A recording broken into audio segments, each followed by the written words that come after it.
In the past month, the global warming campaign has won a great victory.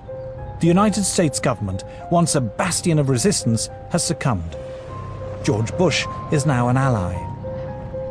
Western governments have now embraced the need for international agreements to restrain industrial production in the developed and developing world. But at what cost? Paul Driesen is a former environmental campaigner.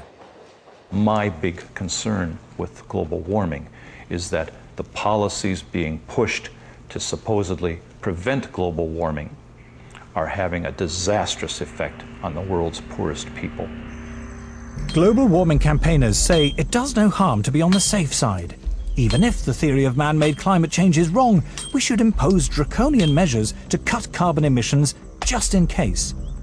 They call this the precautionary principle. The precautionary principle is a very interesting beast. It's basically used to promote a particular agenda and ideology. It's always used in one direction only. It talks about the risks of using a particular technology, fossil fuels, for example, but never about the risks of not using it. It never talks about the benefits of having that technology. Anne Muagela is about to cook a meal for her children. She is one of the 2 billion people, a third of the world's population, who have no access to electricity. Instead, they must burn wood or dried animal dung in their homes. The indoor smoke this creates is the deadliest form of pollution in the world. According to the World Health Organization, 4 million children under the age of 5 die each year from respiratory diseases caused by indoor smoke, and many millions of women die early from cancer and lung disease for the same reason. If you were to ask a rural person to define development, they'll tell you, yes, I'll know I've moved to the next level when I have electricity. Actually, not having electricity creates such a long chain of problems, because the first thing you will miss is the light. So you get that they have to go to sleep earlier because there's no light. There's no reason to stay awake. I mean, you can't talk to each other in darkness. No refrigeration or modern packaging means that food cannot be kept. A fire in the hut is too smoky and consumes too much wood to be used as heating. There is no hot water. We in the West cannot begin to imagine how hard life is without electricity. The life expectancy of people who live like this is terrifyingly short, their existence impoverished in every way. A few miles away, the UN is hosting its conference on global warming in its plush gated headquarters. The gift shop is selling souvenirs of peasant tribal life, while delegates discuss how to promote what are described as sustainable forms of electrical generation. Africa has coal, and Africa has oil, but environmental groups are campaigning against the use of these cheap sources of energy. Instead, they say Africa and the rest of the developing world should use solar and wind power. A short drive out of Nairobi, we find our first solar panel. A Kenyan public health official has brought us to a clinic which serves several villages. The only electrical implements in the clinic are the electric lights and a refrigerator in which to keep vaccines, medicine and blood samples. Electricity is provided by 2 solar panels. So what can it do successfully? Lighting. Lighting only? Yes. What happens when you put lighting plus the refrigerator and others? What happens? It sounds an alarm. It sounds an alarm? Yeah. Then can we maybe see that?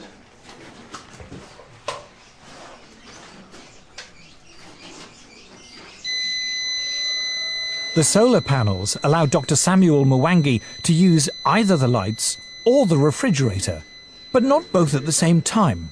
If he does, the electricity shuts down. Wind and solar power are notoriously unreliable as a source of electricity and are at least 3 times more expensive than conventional forms of electrical generation. The question would be, how many people in Europe, how many people in the United States are already using that kind of energy? And how cheap is it? You see, if it's expensive for the Europeans, if it's expensive for the Americans, and we are talking about poor Africans, It doesn't make sense. The rich countries can afford to engage in some luxurious experimentation with other forms of energy. But for us, we are still at the stage of survival. To former environmentalist Paul Driesen, the idea that the world's poorest people should be restricted to using the world's most expensive and inefficient forms of electrical generation is the most morally repugnant aspect of the global warming campaign. Let me make one thing perfectly clear. If we're telling the third world that they can only have wind and solar power, what we are really telling them is you cannot have electricity.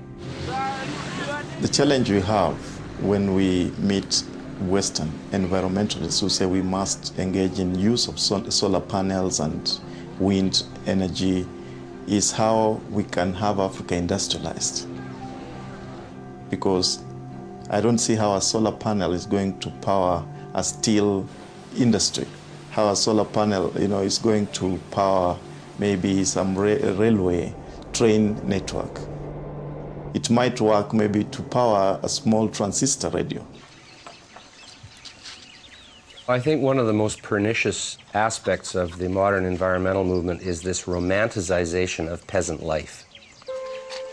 And the idea that industrial societies are the destroyers of the world. One clear thing that emerges from the whole environmental debate is the point that there's somebody keen to kill the African dream, and the African dream is to develop.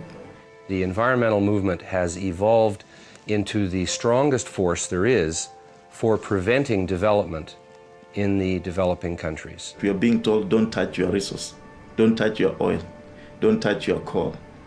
That is suicide. I think it's legitimate for me to call them anti-human. Like, okay, you don't have to think humans are better than whales or better than owls or whatever if you don't want to, right? But surely it is not a good idea to think of humans as sort of being scum, that it's okay to have hundreds of millions of them go blind or die or whatever. I just can't relate to that. The theory of man-made global warming is now so firmly entrenched, the voices of opposition so effectively silenced, it seems invincible, untroubled by any contrary evidence, no matter how strong. The global warming alarm is now beyond reason.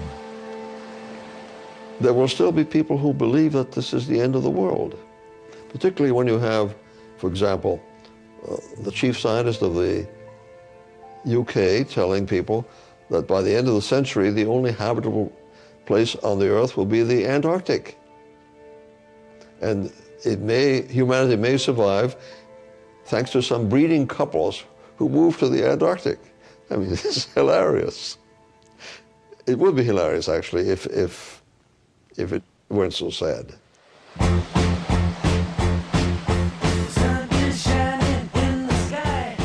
3:15 tonight, dispatches and how green are our politicians and business leaders.